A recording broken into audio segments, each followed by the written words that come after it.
Hi guys, welcome back to the channel. Welcome back to the Retro Wrestling Room. We have another very special guest here today on the channel. All the way from the States, we have the owner of New Fear City out of New York. We have the one and only hipster heartthrob, Casanova Valentine. How's it going, my man? Sweet anti-Christ, the scumlord of the underground, the traitor, the pioneer of the no-ring deathmatch, Brooklyn Black Death. Casanova Valentine is here on the Retro Wrestling Room right now. Now we're talking. What do you think of that for an intro, guys? Hey, thanks for having me. That's okay, my man. How you doing? I'm doing okay. I'm currently in upstate New York, visiting my father for a week. Um, so I lived in Brooklyn. I moved to LA now. I just did a match in LA, then Ohio, came home to visit for a week. I have New York City, my company has a show this weekend in Worcester, Massachusetts. And then I fly back to LA Monday. So made a quick little pit stop to visit my father now that I'm on the West Coast. So yep, currently in upstate New York visiting dad. So it's nice. Nice. When's the last time you had a show? No. Say again? When was the last show that you did? No.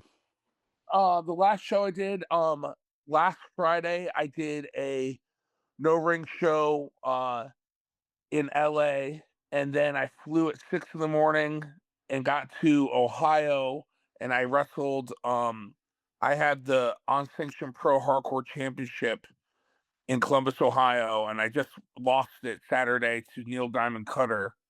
So I lost the hardcore belt, and then from there went back to Brooklyn for the night.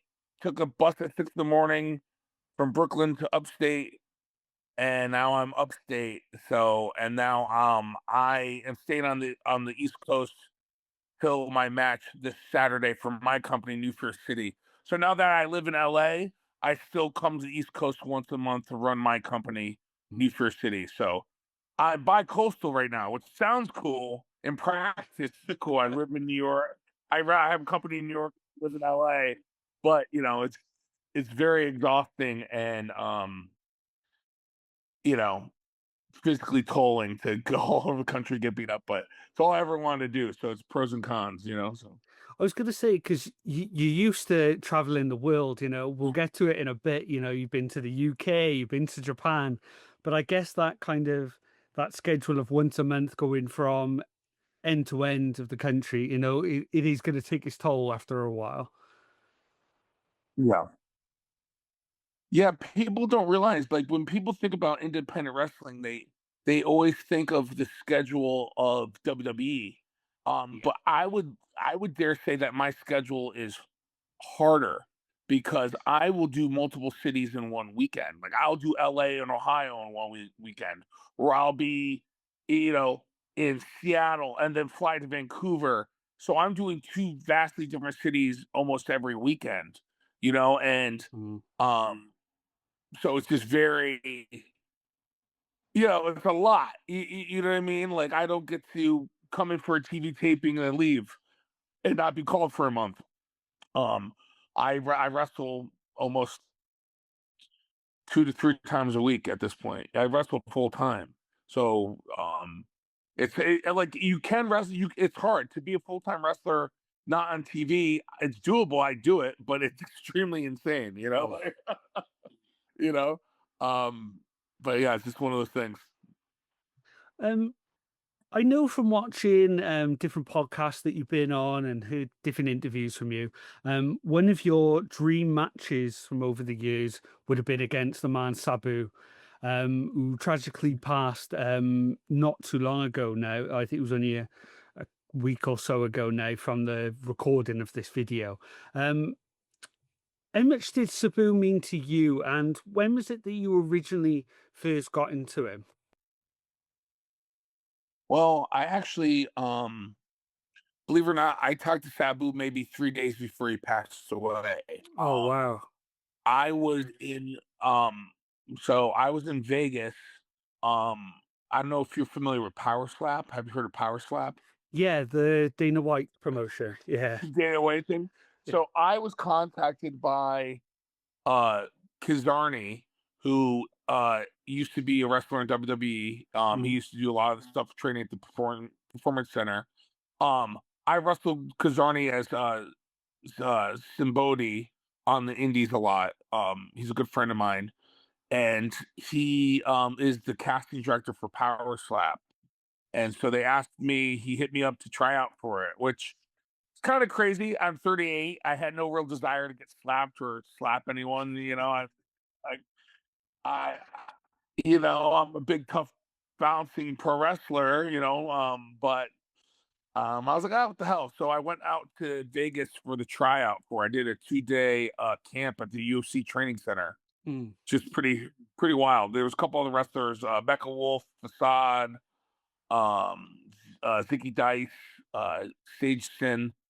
So it was a bunch of it was almost all wrestlers. Um, and I was in town for the combine, and there's a bar in Vegas called Nerd Bar, which is a, a popular pro wrestling hangout. One of the owners, um, maybe maybe 3 days before his passing, I was in Vegas at Nerd Bar, and I talked to him. I was in Vegas for WrestleMania week, and mm, so the first time I ever met Sabu in person was he came to the Circle Six wrestling show at Punk Rock Museum, and I met him quickly in passing, just like, hey, I hate to bother you, but I'm a huge fan. So I got to meet him a couple weeks prior, and then when I went back to Vegas for the Power Slam trial, I was at Nerd Bar and saw him, and I actually sat down and spoke to him, and then I could send you the artwork. I have artwork I did of Sabu when I was like 16, 17. oh, And I was like, wow. hey, I'd love to show you this drawing I so I was it really kind of was surreal to meet Sabu finally after being such a fan. Like there used to be this thing called the Wrestling Chatterbox, which was a newsletter that I used to get in the mail when I was like 10 and 11. Um, and I would get these, it was like dirt sheets, like insider info about ECW and all of wrestling. And I used to send away for Sabu autographs to the Wrestling Chatterbox. So I have my old apartment. I just moved, so everything's in storage, but my apartment is filled with Sabu autographs. I had never even I've seen him wrestle, but I never got to talk to him. But I had all these autographs and signed shirts and signed. I was a huge Sabu fan. So to have met him a couple weeks prior and then to see him one more time, literally around 3 days after before his passing was very surreal. It was, Mm. you know, I finally met to him, spoke to him. He knew who I was, and it was just really I don't know, bittersweet. I got to meet my hero and then he passed right away. So it's a strange feeling. But I love Sabu. Um he, he's practically the reason why I'm covered in scars. I mean, I only want to go wrestle in Japan because of him. Um, what's funny though is I'll tell you a quick thing is Mm. growing up, I loved Sabu and Hayabusa, Masada Tanaka, and I loved the work rate guys, and I hated Mr. Pogo. I was like, he's just a fat guy who stabs people. And fast forward, I'm a fat guy who stabs people. I don't really flips or cool moves. This wasn't in my repertoire. But Sabu is a huge influence on me. Here's the one thing that here's a good example why I hold Sabu in such high regard is current wrestling. It's so Sabu is Sabu. You'll never see like he's got the pants and the sash and the scars and the tape over one arm. He's distinct. He's himself. And I feel like a lot of pro wrestlers, there's just no identity. Like Mm, their match could be any other matches. If I squinted my eyes, it could have been any guy hitting a poison rana and a Spanish fly and a Canadian destroyer, and there's nothing distinct and unique about them. It's kind of like Street Fighter, it's Ken versus Ryu every single time.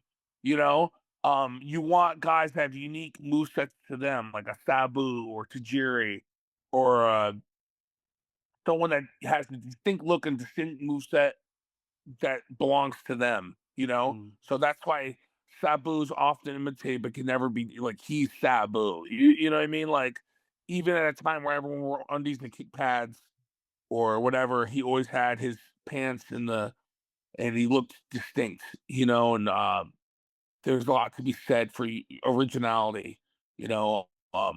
Still to this day, you think Sabu's such an influence, but not many people even do his stuff, you know. I Mm. think the Hardy Boys were the closest to people that would do similar stuff, but because they had someone to jump off of, Sabu would do it with chairs. But think Yeah. about it, Sabu's such an influence, but there's not many people that do his movesets, you know. Um, he's that original that it's distinctly his, you know. Yeah, 100%. I never thought of that Hardy Boys connection, but yeah, now you put it, yeah, the moves in the corner. Yeah, there is a Drop lot of down, yeah, a lot of it. mm. Um you said you were in Vegas for the Mania week. Did you manage to catch his last match with Joey Janela? I'll be honest with you. I'm not a big fan of GCW. So I've seen clips. But it's I try not to. I just I live my own lane. You know. I do what I do. I've seen clips of the match. I'll say this. As much as I dislike GCW personally, I do think it was a bit of a reach with people trying to give heat to GCW and Janela about trying to force him to go out or taking cranium. I don't know if you or if you're familiar with all that. I think Yeah. Sabu is a grown man, can make his own decisions. No one can force him to do anything. And to try to put that on was kind of I think unfortunate and kind of uh, um, there's enough. It's kind of like there's enough to hate GCW for that. You don't need to reach for things. You know what I mean? So I did think that was a bit much. You know, I think we should take this time to really honor Sabu and what he meant to a lot of people. Rather clouded in this real kind of ugliness, you know. So, I'm thankful for Sabu. I'm thankful that I got to meet him. I'm thankful for him and um, his influence on so many people, and just being awesome and original and his own thing. Um, so that's how I like to remember him. I don't want to remember him with the whole spring break bullshit, Yeah. you know? Yeah. No, I think that's the best way to remember somebody like Sabu. Like you said, he was so far ahead of everyone else. Like you think like he had these matches in well, I think he had dark matches for WWF in like '93. And you think like you look at the roster then, and it is just miles apart. Absolutely miles Yeah. apart. Can I tell you something that's funny? And then, like, it's funny how when you get into this business, how you come in as a fan, it's your fan's perspective, and then you come in as a worker, and then you Mm, have your actually as a wrestler perspective, mm. and like some fans will be, that guy sucks. It's like that guy doesn't suck. He's a phenomenal wrestler. He's just paid to lose all the time. That's his job. Yeah. Like, Yeah. fans don't understand and there's some wrestlers that they love who technically in the ring are horrible, like fundamentally are bad, but they're popular. They move tickets and they're the guys that get to win. So Mm. what fans concept of who's good and not good is skewed because they don't understand the craft that's being presented. You know what I mean? Like the heel's not supposed to be entertaining. The heel's Yeah. supposed Yeah. to be a bore. So something that's really funny is I remember my as a fan, this is not Casanova, this is Tori, me. Um, I remember being so upset. I remember like it's so funny because it's so marky, but and when I was younger, I was so upset because Sabu never tapped the tag. He passed out in this huge show built up forever on ECW. Lights go out, lights come on, barely legal. Sabu never tapped. And then we finally showed up to WWF. They made him tap out to Cena. And I was like, how did he tap out? He didn't even tap out to Sabu. I mean, he didn't even tap out to Taz. And now out of nowhere, he taps to Cena, who doesn't even do submissions. He just added this new thing, and I remember being a kid and that bothering me so badly that they would make Sabu come to WWE and tap out. Um, but now it's like I don't give a shit, you know. But it was just very fun. That was something I had a big problem with Sabu going to WWE and doing some stuff. It's kind of surreal when you think about it, you know, about Sabu wrestling Cena and showing up and Yeah. one night stand with Rey Mysterio and a couple matches with Too Cold Scorpio. It's very interesting, you know. Wrestling's always been this big part of your life, and I've heard you say even your very first memory, not just wrestling memory, your first memory is being Congo. scared of Papa Shanko. Yeah. um, was it like, did you watch it on TV or were you actually there live to see it? Papa Shango was at the Brewton County Arena here in upstate New York, near Binghamton, in Binghamton, New York. My dad took me to a house show, and my Shango, like just Papa Shango, and it's being horrified, dude. Um, I'm back home with my dad. He's still keeping me safe from Papa Shango. Yeah. So my first memory was wrestling. And then I would watch it on TV always. And then I was very lucky. My older brother Peter John was babysitting me and my brother Timmy for whatever reason, and he let us stay up late, and ECW aired on MSG Network at 2 in the morning. MSG Network is the Madison Square Garden like local network will play like the Yankees and shit and Rangers, you know. And it came on at 2 in the morning. And I remember the first ECW match I ever saw was Rey Mysterio Psychosis Tijuana Death Match, which is basically like a 10 count rules, you know? Mm, And not me, I was 10 years old and I was like, death match? I never heard of the term death match. It wasn't a death match, but but I was like, oh, they could have actually died. It seems so real because keep in mind I was 10, so I was watching WWF, like Repo Man. yeah, yeah. Like, so I remember seeing this gritty underground wrestling with luchadors and what is that? And then I was hooked, and my mother, God rest her soul, she was so kind. Every Saturday, she'd wake us up at 2 in the morning so that we could get up and watch ECW. And I would take a blank tape. I'm gonna get emotional thinking about it. Sorry, but That's okay. my mom recently passed. No, sorry, but Oh, I'm my sorry to mom. hear that. No, no, it's okay. It's a beautiful memory. It's nice. But she would wake us up at 2 in the morning. I'm 10. And after I discovered ECW, I'd beg her, please, I want to watch this wrestling. I was like, wrestling. It was my whole life. And so she would wake us up at 2 in the morning. We go to bed early so we could do this. She'd wake us up early and do ECW and that feeling you would get. Oh my God. And I put a blank tape in and I record hardcore TV every week. Mm. So I have tapes and tapes of original ECW hardcore TV on VHS still because my mom would wake me up. And then from there, I would I had two VCRs and I would make compilations and I would dual. I'm 10 and 11 doing this. This is like I I didn't have internet yet. This is all me just making my own mixtapes. I would like put all the Sabu matches on one tape that I had, and so it's kind of crazy to think like I was so influenced. This ECW has such an influence on who I am as a human being. I'm 38 years old now, and like who it formed me to become.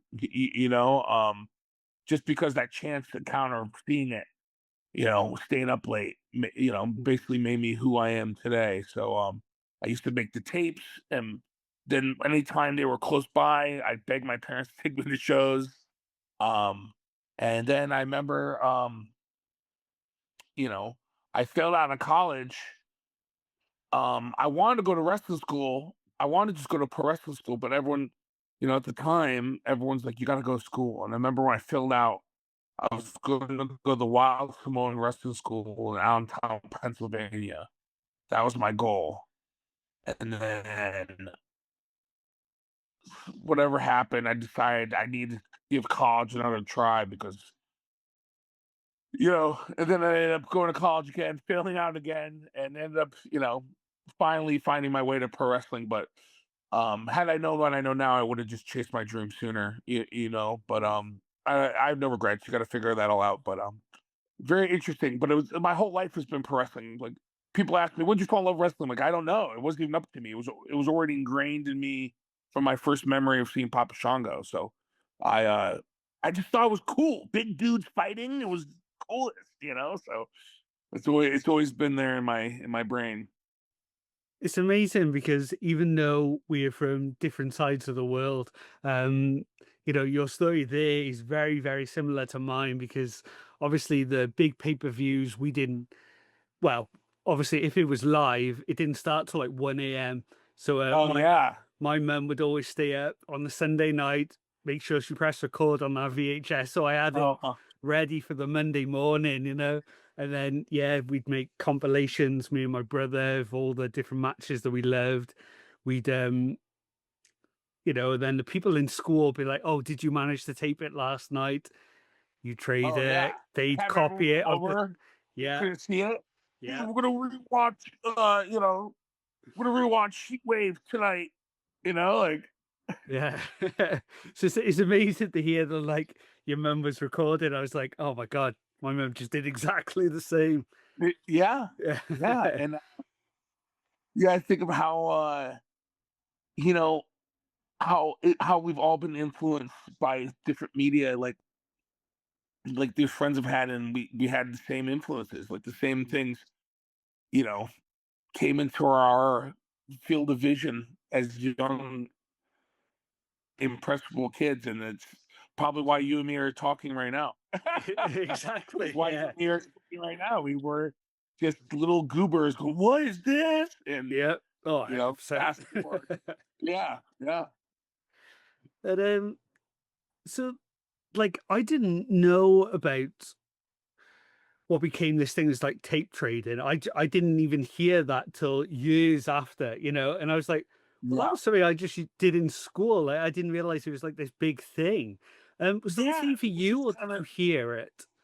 well, that's what's funny too. So I was just making tapes on my own as well, and then the first ECW show I went to, there was a big booth with all the tapes, and you could buy Best of Sabu in Japan and Best of Explosion matches, and I was like, "What?"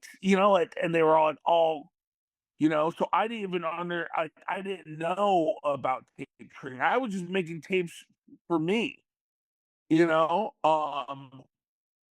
And it was like I remember going to ECW and just it was like a dream. I can't remember. I'm 30 years old. I can't remember last time I was more excited than walking into an ECW show, being able to buy ECW shirts. Like got to buy a Sabu shirt and the Best of Sabu Japan VHS tape. It was like oh my god, it's like the greatest thing that could have happened to me.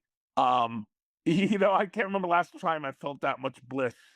Um, you know, and then I got into some team training, not a lot because I was just a kid from upstate New York, but Mm. I would make tapes and trade tapes with friends, but just on a low scale. You know what I mean? Just between other little, other kids in the neighborhood. You started training in New York. What company was it with that you first started training with? Sorry, was it the Wrestling Connection, or was that just one of the early places that you performed at? Yeah, well, yeah. No, I broke in at NYWC, New York Wrestling Connection, which is founded by Mikey Whipwreck, Mm. in Deer Park, Long Island, New York. But when I was there, Mikey founded it. He would still show up for shows and show up sometimes, but the head trainers were Tony Nese, Alex Reynolds, and this guy Francis Kip Stevens, who did like the chain wrestling on the floor. So So basically this is what happened is I grew up loving wrestling. I always wanted to be a wrestler. I wrestle funny story real quick too. When I was a young kid, I loved pro wrestling and I didn't understand when I heard our school had wrestling, I was like, our school has wrestling?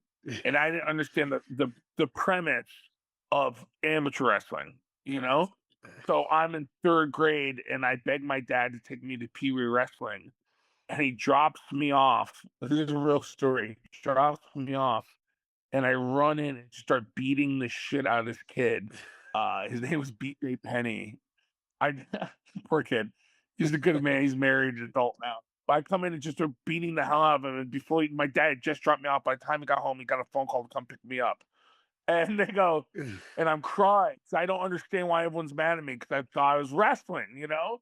And my dad had explained to me it's not pro wrestling. It's I didn't know.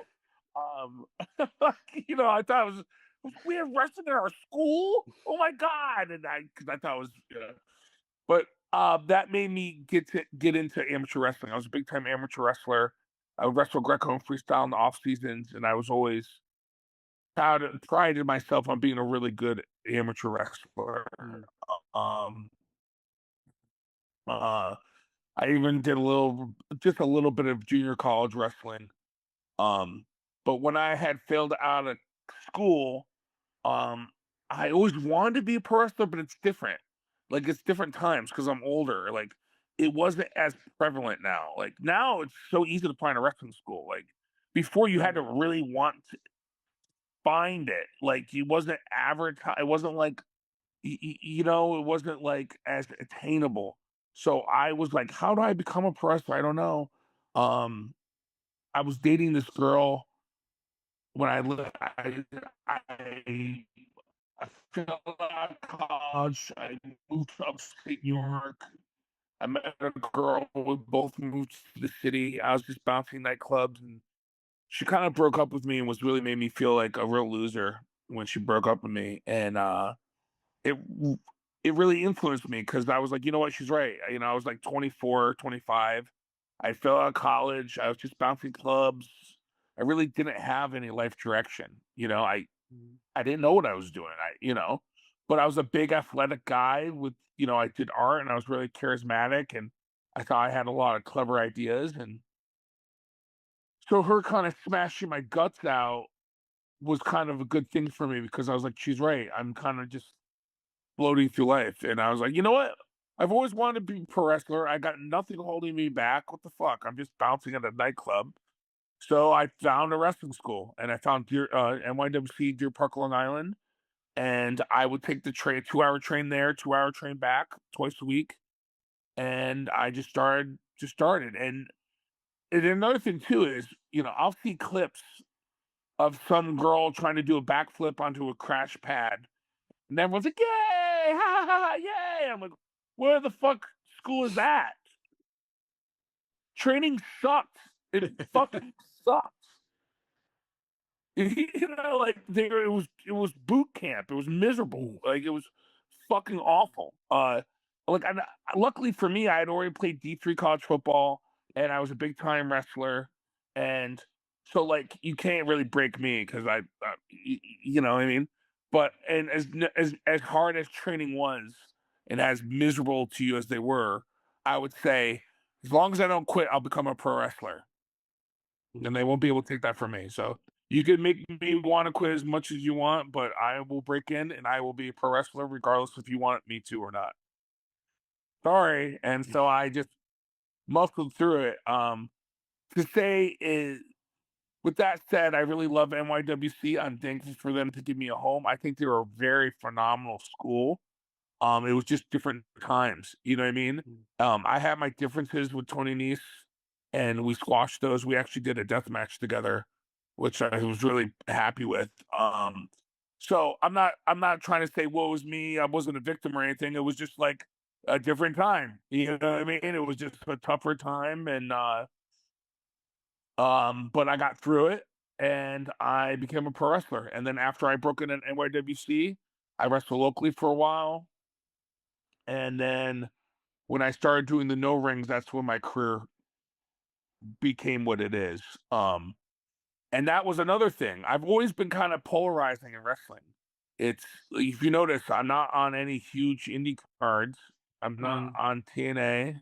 I'm not in AEW. I've never did AEW enhancement work. I don't work MLW. I don't work NWA. I'm never in the PWI top 500.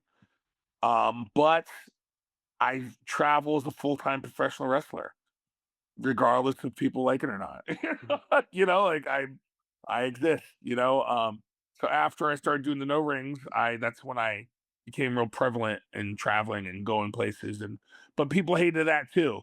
When I first started doing the no rings, man, people hated me. But the thing is, you gotta understand that it's really easy to talk shit on the sidelines. You're the one going out and doing it. So if I quit every time someone said they hated me, I would still be bouncing just nightclubs. Yeah. You know what I mean? You gotta take a risk sometimes. I don't know if I found your first ever match, but I know it's a very, very early match in your career. Um, when you watch like clips like this of like these really early matches, how much of the Uh, Casanova Valentine from now do you still see in this person here? Or does it feel like somebody that's completely different? so this is Francis Kipling Stevens, and this is NYWC. This might be one of my. I had already debuted somewhere, but this is probably my first match at NYWC at the Mm, Sportatorium. Um, it's very interesting. I was in a group and we were like talking shit on the crowd, and he like pulled me into a match. that's right, Um, yeah. So it's interesting to watch this, and it's interesting to think of where my career would have been if I stayed in this route. Mm, When I watch this, I see I was just really NYWC is a really good school on working fundamentally. They have a light up in the top that tells you when you got 10-minute, 5-minute countdown. The referee has right, to okay. indicate they teach you how to work the hard cam. They're basically Zack Ryder came from that school, Trent Beretta came from that school, Mm, Mike Mondo from the Spirit Squad came from that school. So Kurt Hawking came from that school. So it's strictly TV ready wrestling, you know. Like NYWC, you won't see guys hitting Spanish flies with poison ranas. It's very fundamental technical wrestling. And so if you watch those early cast matches, I'm very working on ring placement and fundamentally TV wrestling. Um, so I'm kind of curious myself of where I would have been if I would have stuck with staying at NYWC and only doing strictly wrestling shows. What happened with me is I was I was upset because me and Tony Nese and Reynolds would butt heads all the time, and it's not right or wrong. Their thing was you learn the fundamentals and then you can work on your character. And for me, I was just really excited and creative, and I was excited about all these creative ideas for promos and character. And I didn't mean any disrespect by it. I was just excited to finally, after a year and a half of training, to finally break into the business. I was fuck me for being excited, So we would clash about our approach of wrestling, and you know what I mean. And so after a while being NYWC and wrestling locally, I took maybe like a year off. I was like, I'm just, you know what? I want to be a pro wrestler because I just I had no dreams of making WWE. I just wanted to wrestle locally just to do it. And I was like, you know what? I was an indie wrestler and I always wanted to do it. I proved I could do it, and it was this was to fulfill my depression. I did this to put my mind on something else other than my girlfriend dumping me and me feeling like I had no life direction. It just gave me an outlet. And after a year of wrestling, I felt like it was no longer an outlet. I was like, now this just sucks. Like mm, like I set up the ring, they pay me, they don't pay me, and and everyone just treats me like shit. I was like, you know what? I've wrestled for a couple years. I did this. I'm cool with putting that chapter behind me. It wasn't even hard feelings. It was like, hey, I wanted to do it, and I did it. So I was basically done with wrestling. I just, I tried it out. And I booked an art show at the Tender Trap, which was a bar I was bouncing at in Greenpoint, Brooklyn, and I did a art show. I did this way before Dark Side of the Ring. I did portraits of famous dead wrestlers. I did Owen Hart, Brewster Brody, Ox Baker, um, and then I had a video screen playing on loop all real in ring injuries like Hayabussa's neck break and Mm. Sid breaking his leg, and I did this big like it was called tribute to pro wrestling tragedy. And it was this big art show I booked, and I was like, you know what? I will wrestle someone in the art show as a performance art piece, you know? Mm. So I did. I wrestled this guy, and if you watch the very first death match on my YouTube page, the very first one, it's very minimal. We do like 8 minutes, and I do like a power bomb at the end. It was really nothing. But Yeah. it wasn't meant to be a full match. And I even wrestled on the indies in like a year. Um, sorry, someone was beeping in. That's okay. But but it was like a happy accident because everyone kept asking me, "Hey, when's the next one?" I'm like, "Dude, there is no next one. It was an art show. You know what I mean?" And they're like, "You should do that again." And I was like, I have no plans to do it again." But so many people kept demanding it, and it became. I've done so many art shows before that. For the years leading up to this, I was always booking art shows, and I was a nightclub promoter. I was always booking events. So this kind of just became my new thing. I was already booking art shows and events all the time. And so many people said, "Hey, dude, the fight in the ring with no ring in the venue was cool." So it's kind of a happy accident. And then I started doing. Then I did another one, and another one, and another one. And then Zack Sabre Jr. hit me up and asked to do one. And I was I supposed to say no? Oh no, man, Yeah. this is a stupid little art thing I do. No, I was like, sure. And from there it blew up. And then a lot of other people started doing no ring shows, and now it's a whole accepted genre. Think how strange that is. And I will be honest, there's been other no ring wrestling before me, you know. Um FMW Leather used to do some stuff in Memphis. There's been similar things, but to mix it with the bands and the go-go dancers and to do the structure like I do created the boom of it. There was no Time Bomb or No Peace or Suburban Fight or all these came in the wake of me doing these. So um that's where it all came from. And then from there, depending on who you are or who you ask, you think it was really cool or you hate me for it. So it's choose your own adventure. So So the art shows kind of then morphed into the shows that were known as deathmatch, is that right? And then deathmatch yeah, became so the first couple I just called deathmatch, started numbering them because it was just mm, it wasn't I had no plan and I wasn't trying to make a promotion.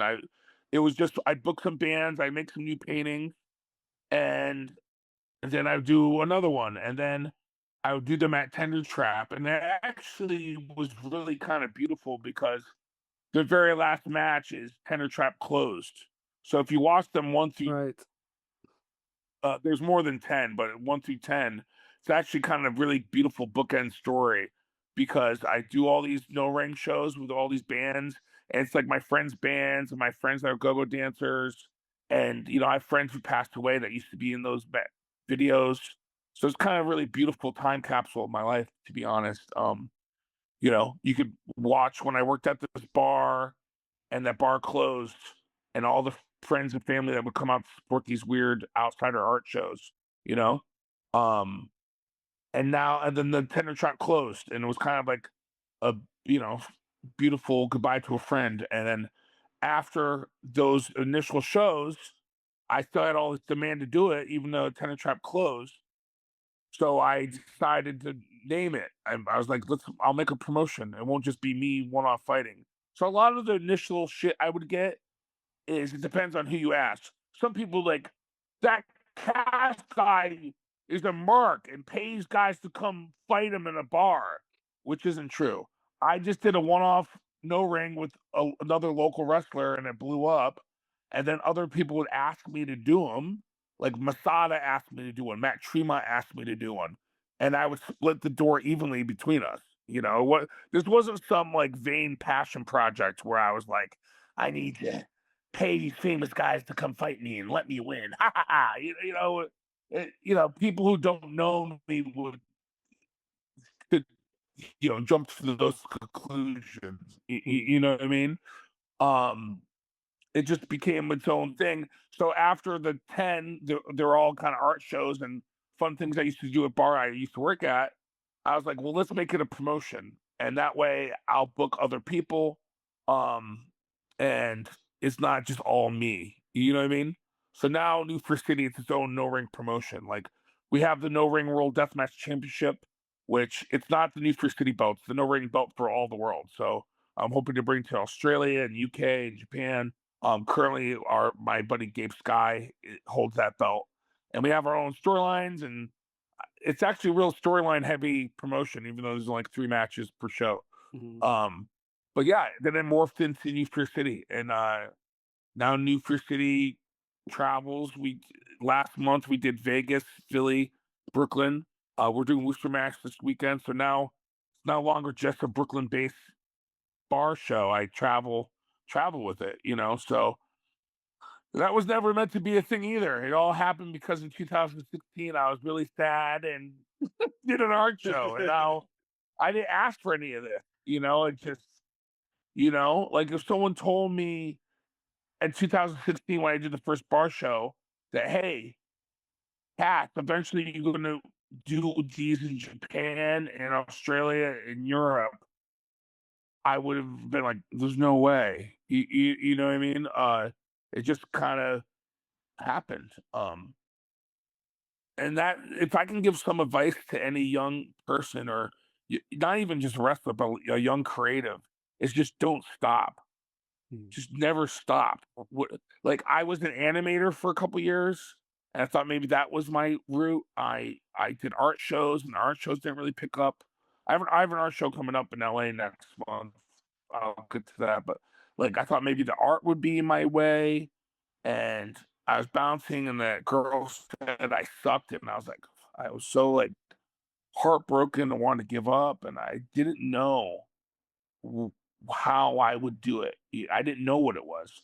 I didn't know I had to make up my own genre and make that a thing. Like I just kept pushing forward creatively, and eventually the doors opened. You mm, know, so yeah, if I could give advice to anyone, it would be to just persist. The second you take your ball and go home, there's no advancement that could happen. If you want to make a podcast, make a podcast. If you got an idea for a children's book, make a children's book. Like just great. Think of every current artist now, or they record their music, they record their TV shows, they make their shorts. Just be prolific. Just keep producing. Um, and eventually like-minded eyes like you and me both grew up watching tapes and our moms. Like-minded individuals will see things that you do and hopefully connects with like-minded people and it goes somewhere. So yeah. that would be my advice is just to keep grinding, no matter how bleak or upset or dark it gets. It's just persist because even right now, I want to quit every day. I want to quit every day. I literally was thinking about quitting last week. I um got back together with that girl and she ripped my guts out again and I was like, I'm done. And I can't. I it's hard to see the forest from the trees. Um, people, you know, outside looking, it's like I'm a world travel famous pro wrestler, but also to me, it's like I don't have a girlfriend and I've got $10 and I'm visiting my dad. You know what I mean? Like Right. it's all perspective of what success is and what you want and get out of this. But I have to take a step back and realize I am currently living my dream. My dream was to be a world famous wrestler, and I am. and I am doing it. So I have to try to stay positive no matter how hard it gets, you know? So, um, persist and carry on. Yeah, it's the only thing you can do, you know? The chances of you getting the popular podcast without doing a podcast are 0, you know? Well, So yeah, exactly. yeah, Yeah, you yeah. gotta roll the dice. You gotta keep going, you know? Um, but I'm not gonna give up anytime soon. I think too many people will be happy if I quit. So in spite of all them, I'm gonna I'm gonna grind another 10 years, you got me? Well, that's it. I mean, there's nothing that will push somebody more than spite. Yeah, So, yeah. You know, I will be honest with you. I don't really remember exactly where all the heat started between me and GCW, but like mm, if and I'll be honest, but if I would have bent the knee to them and like really apologized to them and kissed their ass, my career would probably be further than it is now. You know, I could have probably, you know, like me being in TOS would be greatly help my career. mm, You know what I mean? I get, you know, between you and me, I get endlessly jealous of Atticus Kogar because his promos get seen. I think I cut just as good as a promo as him, but no, I just don't get shared. And he's finally in a position where he's in GCW and people see his promos and he gets praised for his promos. And I get jealous because I go, I got promos just as good as this. I tell stories just as good as this, but I just don't. No one's giving me the ball. I've had to fight and scratch for the little bit of traction I've ever gotten, and call Brett and just be like, "Hey, man, can we?" You know. mm. Um. But I had to not for my own sanity. You know what I mean? And sometimes you got to make those hard decisions. You know, it probably would have been a better move for my career, but I think for my soul, probably not. You know what I mean? So Yeah. is what it is. There's always going to be that balance, with there's always going to be different paths, isn't there? You can go that way. Maybe it will look like the grass is greener and it will be more positive and more success. But if you're not going to be as happy going the other way, is it Yeah. really worth it in the end?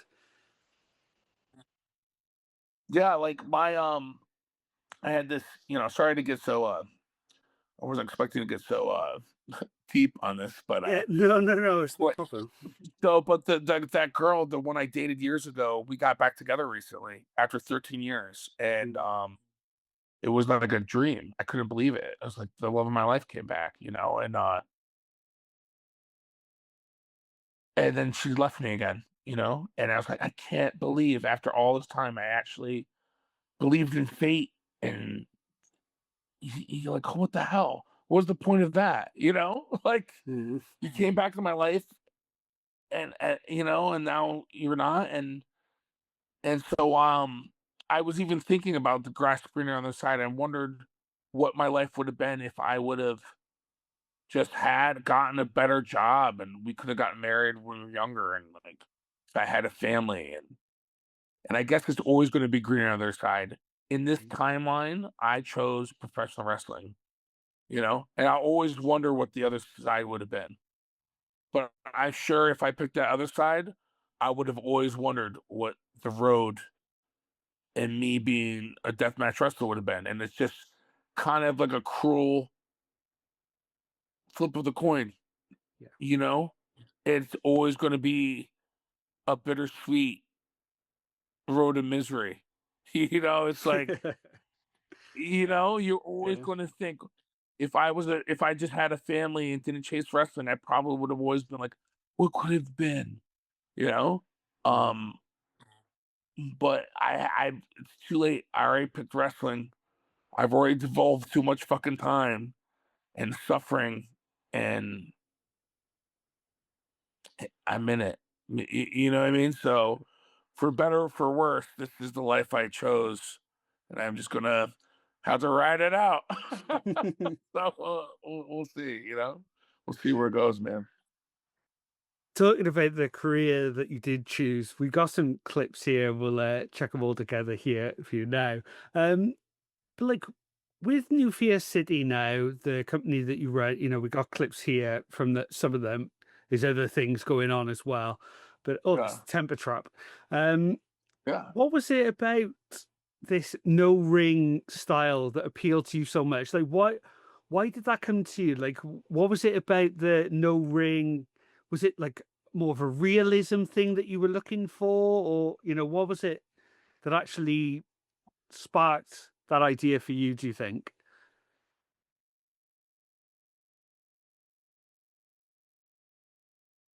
Well, I was a bouncer at a nightclub in New York City, and I bounced a bunch of strip clubs and nightclubs in New York City. Okay, so I'm cool, for better, better or worse. I'm surrounded by cool people and make art and make Mm, cool things in Brooklyn, and I'm around cool culture and music, and and most of pro wrestling isn't cool. It's a brightly lit middle school in Nanuet, New Jersey, or at the Boys and Girls Club. It's not cool. Like, all these guys that run all these promotions from Jersey, they're not cool people. Like, like, right. sorry, I sound like a jerk. They're just like, it's just like a bunch of dudes that wear mesh shorts, and it's just not cool. So when I first broke into wrestling, I was like, hey guys, you guys want to all come see me wrestle in the Boys and Girls Club at Hawthorne Heights, Long Island? And people are like, no. On Saturday night, no, we're not going to drive to a VFW hall and watch you wrestle in a brightly lit room with a 50-50 raffle and a hot dogs. Mm, right. It's just not cool. Because I worked in like cool nightlife in the city. So I was like, instead of trying to drag everyone to the middle of nowhere, why don't I just bring the my thing to the cool nightlife that's already built in?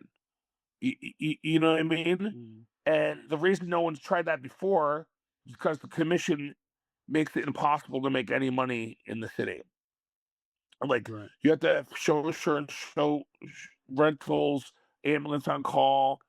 You look at $3,000 before you even paid a single wrestler. There's just no room to make money. It's just, and then you have to tip them out. It's like, so I was like, fuck them. I do underground artwork. I do spray paint murals.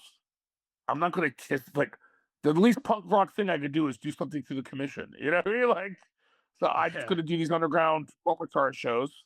And I try to tell my friends who didn't like pro wrestling, like, you think you don't like pro wrestling, but if you see me knife edge chop a guy an inch from you, you're gonna go, holy fuck, and you're gonna love it.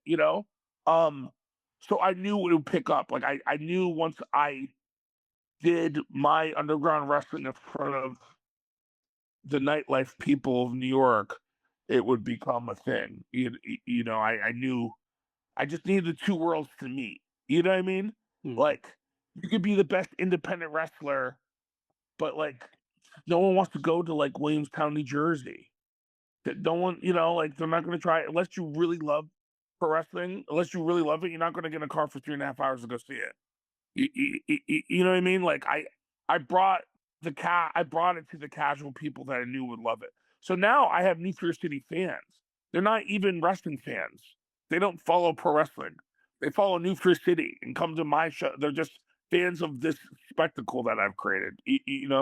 So for me, initially, it was pulling teeth to get anyone to come out to like Fun Station in in Staten Island. Hey guys, you want to come watch me wrestle at a batting cage at a arcade? You know what I mean? It just wasn't yeah. conducive to, like, like, it wasn't. I'd much rather make a Death Jam for Vendetta, and it looks like a warehouse and an Mm, underground Kimbo Slice fight. Death Jam Vendetta. It made more sense. And also, I don't understand why all these wrestlers hung up and like, wrestling has to be in a ring. Like, amateur wrestling, first of all, just on a mat. First of all, yeah. and second of all, it's just like, why are you limiting yourself to what this craft can be? I don't know why you have such a narrow point of view of what this is. I don't like the people that get really mad, the traditional people that say I'm just a backyarder. First of all, I went to wrestling school. I've been professional wrestler for 12 years. I wrestle in the ring all the fucking time. I'm just really popular for the no rings, but I do Yeah. shows every week. I do a normal match every Yeah. week. You know, that's just if you just heard of me, you will hear of the no ring. You don't know that I wrestled for 12 years and I do normal shows all the fucking time, all the time. I was just in the ring 3 days ago. You know what I mean? Yeah. I train. I go to wrestling school. It's not like I don't. I'm not some backyarder. Like I still apply psychology to every match I do, and we build up something and tease it and come back to it. Or I don't just anyone can swing a light tube. Not everyone can tell a story. And even with New Fear City, it's not like I love deathmatch to the point where I feel it always needs to be a death match. Like I'll have a hard hitting match or a comedy match and then one death match. As a guy who does death match, I'm not married to death match. It's not like I like to give everyone something to watch. Like I think of it like a circus. You have the strongman, trapeze, the clown, lion tamer.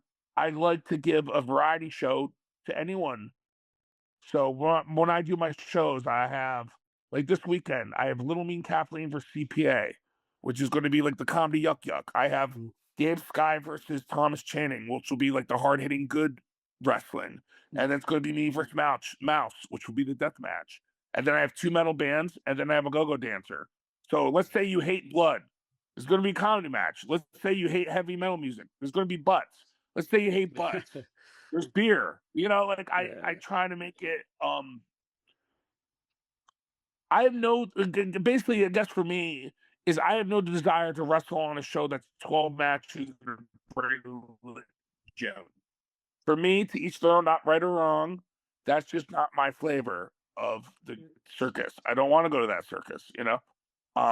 It's kind of like think of it like a fine artist saying Jack Pollock's paintings aren't art, you know? Yeah. Yeah. Like Exactly. it's just a different it's like I don't go to a PG-13 movie and complain. Like, you know, I what I do is what I do is the black metal of pro wrestling. You know what I mean? Mm. And I'm mature enough to say it's not for everybody. It's fine if you don't like it. I don't think it should exist. You know, I don't go and say I hate Christian rock. This shouldn't exist. No, just fucking, it's not for you. You know what I mean? It's just Yeah. it's relax. You know. One of the things that you knocked off your bucket list, from probably those tape trading days, was getting to go to Japan. How big a deal was it for you to wrestle in Japan? Um, Japan was a bit really, I'd be honest with you, was a very Mm, bittersweet trip for me. mm, I went to do a no ring and then I was fortunate enough to I did that no ring with Sakuda and then right. I was able to get on a month long tour with Big Japan Mm, and that was great. Um I got to wrestle Kurt Hall and I won in a singles match. Like that's insane, you know? mm, And I got my Ribera jacket and which is incredible, you know? And I got to tag team with Odubu Kobayashi. So that was great, but unfortunately, me and Big Japan had to disfortunately, I probably won't be back in Big Japan. right. So Okay. it kind of, and I got to do a tour of Japan, but we'll see. I hope that we could bury the hatchet and do future business. I'm going to be back in Japan quite often. I just wrestled in Thailand, and I'm probably going to go back to Thailand in November. Mm, Um, and I have a good relationship with Chris Brooks that does Bakagaijin, the no yeah. rings. So when I go back to Japan, I'll probably do a bunch with him, and I would love to go back to Big Japan. Um, I've seen Kira's doing so well over there, and Yeah. Bill Patrick's. Um, so I'd like to go back.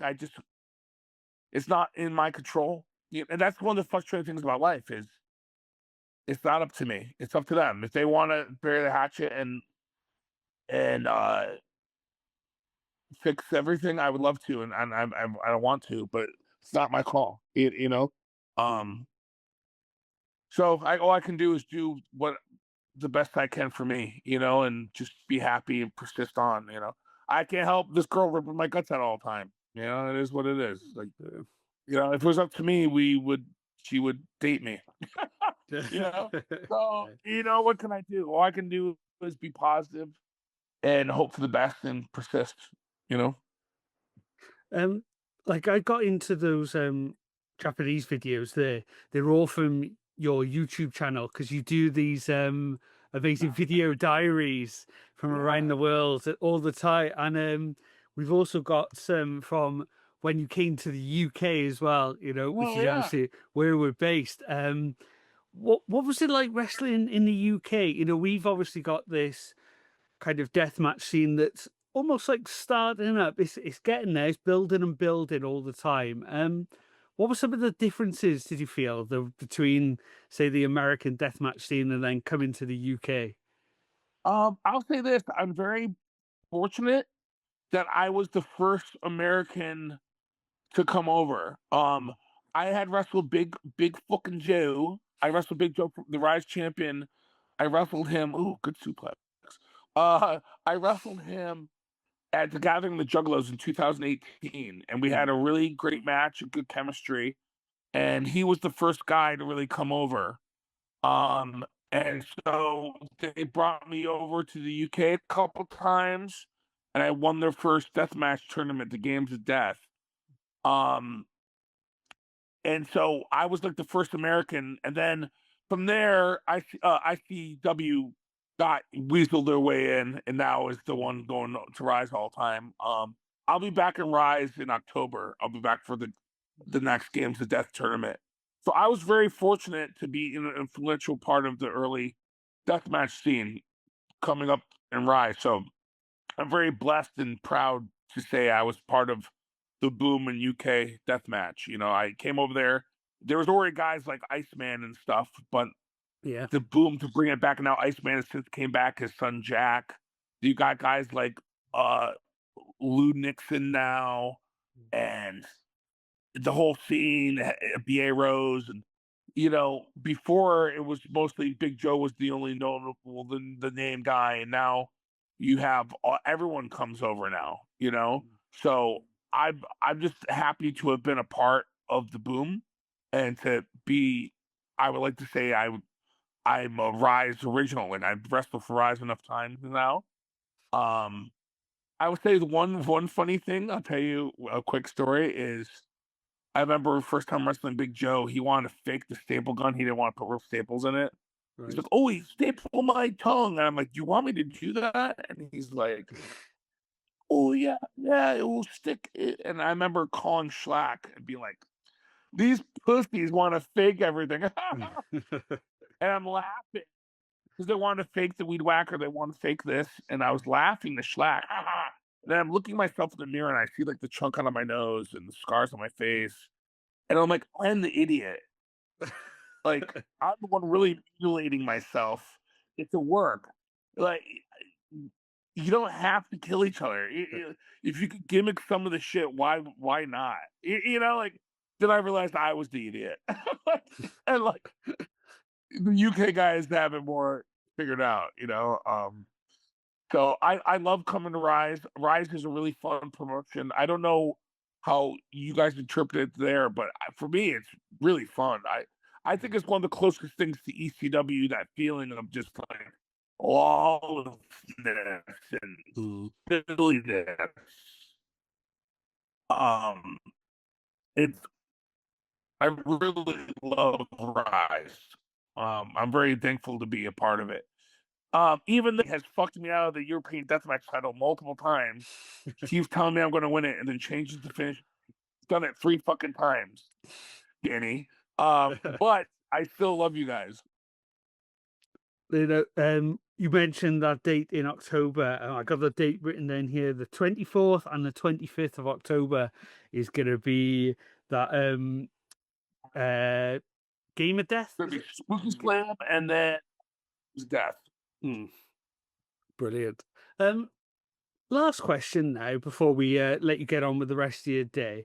Um, You No. kind of said, I'm trying to work out the way to go around this question. Not that it's bad, it's just my English is so bad. Um, What? so if you right, the way we've been talking about it in this podcast, you're not kind of in the big companies, you said.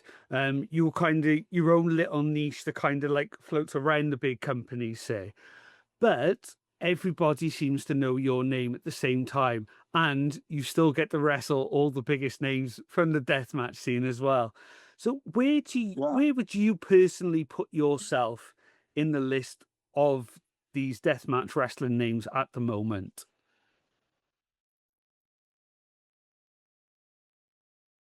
I think I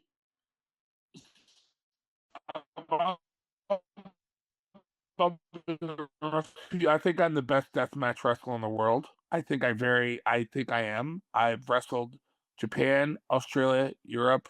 Mm, There's no one I couldn't wrestle or have a old TV guys. But it's unfortunately, you know how it is. Like think of it like this.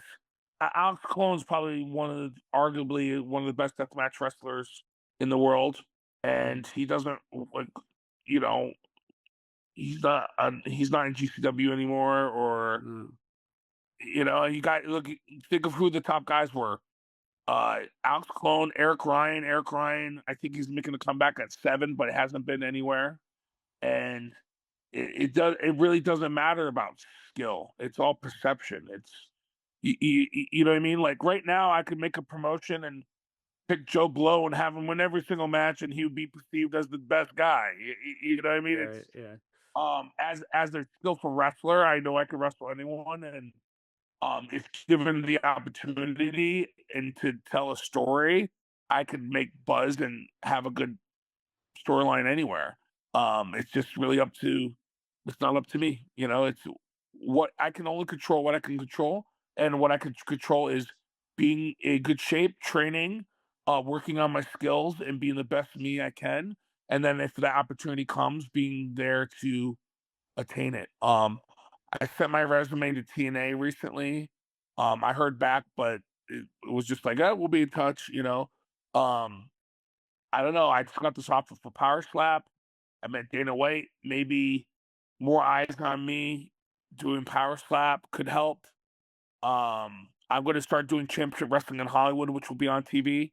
Mm. And that's not death match. That's just tag teaming with this guy Rob Shit. Maybe that will be the thing.